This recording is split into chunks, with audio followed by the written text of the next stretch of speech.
Boscastle down in Cornwall has to be one of my favourite little villages. It is so quaint and so quirky, and it rained almost the whole day we were there as well, so that says something if I still really liked it.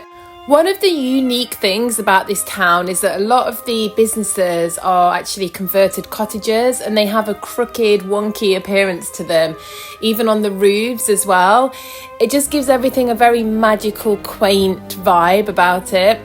It's also a very witchy area, so there is the Museum of Witchcraft and Magic here, and that spreads out into the rest of the village because you've got lots of shops and businesses and cafes with witchcraft and magical themes. Boscastle was actually an important commercial port in the 19th century.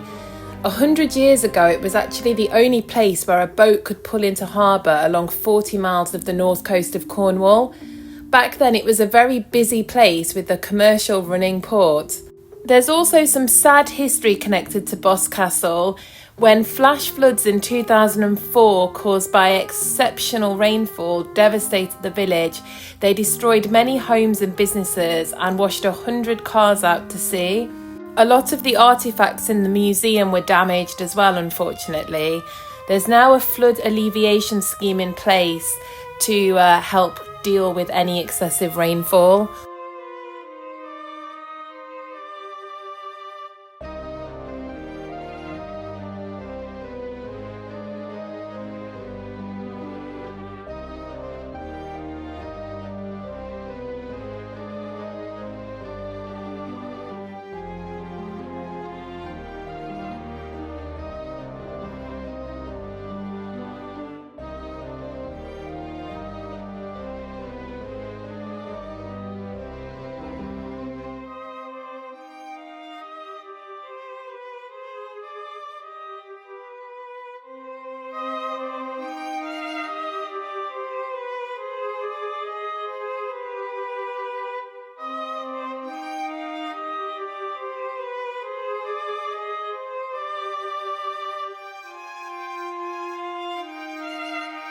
I've seen them in quite a few places in Devon and Cornwall, so they are little mini swapsy library places where you can just come and take a book and swap, and you can pick the book up that you want to read.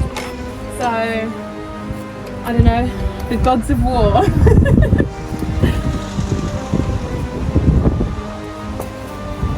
Oh, it's 50 pence for a book and £1 for a DVD.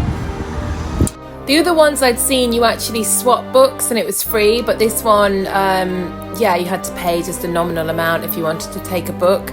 So another spooky little feature of this village is the Wellington Hotel, which actually featured on Most Haunted in 2004. It is considered one of the UK's most haunted hotels. Boscastle is quite famous for being the place where Thomas Hardy wrote a lot of his novels. And apparently some people see him and his wife walking around the halls of the hotel together to this day. There's also a coachman who is thought to have drowned in the harbour that is regularly spotted as well. There's also been sightings of an old lady in room 9 and a little girl in room 15, 16 and 17. I absolutely loved this shop called Otherworld. It's a new age shop full of crystals and pagan items. Unfortunately, they were closed for lunch when we were filming, and we were really only here for a very short time, so I didn't get to go inside. But it's definitely a place that I want to revisit, and there's quite a few things that I missed on this trip that I'd like to come back and capture when I'm next down. So I found this super cute little spiritual shop. It's got crystals, rocks, stones, esoteric books, and look at this massive rosemary tree as well. I think it's rosemary.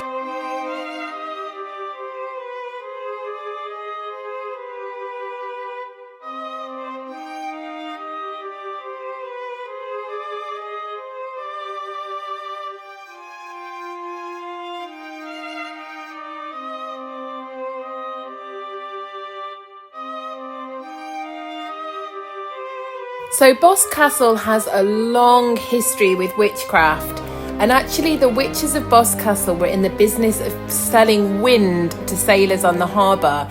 They would capture the wind in 3 knots of ropes, and the sailors would buy it in order for the wind to capture their sails and help them with their crossing. If they were struggling to pick up wind, they would basically undo the knots in the charm, and it would summon a gust of wind that would help them on their way.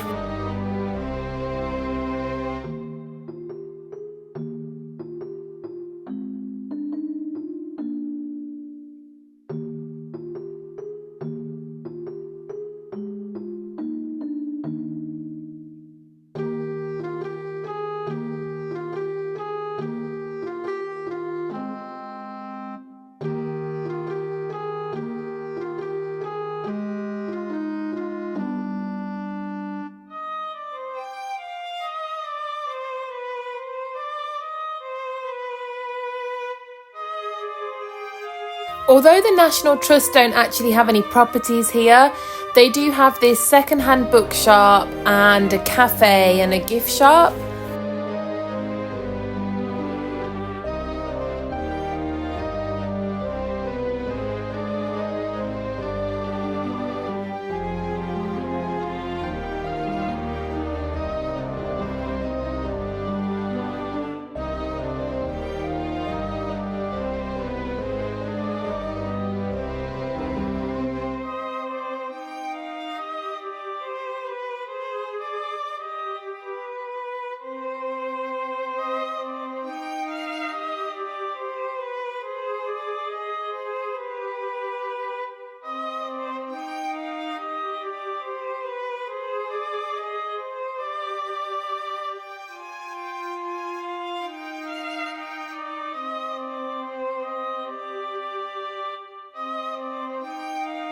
As I mentioned before in the video, there's actually a very entwined history between Boscastle and the very famous author Thomas Hardy.